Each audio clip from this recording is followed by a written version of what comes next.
রান্না বান্না করতে চলে এসেছি বন্ধুরা।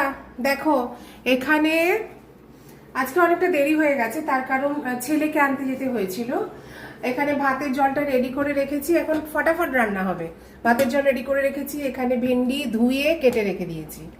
আর এখানে মাছটা ধুয়ে দেখতেই পাচ্ছ গায়ে হলুদ হয়ে গেছে মাছের, ঠিক আছে। আর এখানে আলু ফুলকপি তরকারি করব, কেটে ধুয়ে একদম রেডি। আর এখানে এই যে সর্ষে পোস্ত বাটা, সেটাও আমার রেডি। ছেলের জন্য কাতলা মাছ, ছেলে খায় না যেহেতু অন্য মাছ। আর চলো দেখাচ্ছি আমাদের জন্য কি। আমাদের জন্য হলো আর মাছ, এই দেখো বিশাল সাইজ ছিল আর মাছটা। এই মাছটা ধোয়া হয়নি এখন অবধি, ওই রান্না চলতে চলতে মাছটা ধোয়া হয়ে যাবে, ব্যাস ফটাফট রান্না করব। কড়াইও চাপিয়ে দিয়েছি গ্যাসে, একদম ছপছপ রান্না করবো আর খেতে দেবো। আজকে খুব লেট হয়ে গেছে, তার কারণ আজকে ছেলেকে নিয়ে আসার পথে বাজার করে ফিরেছি। চলো এখনকার মতো টাটা টাটা।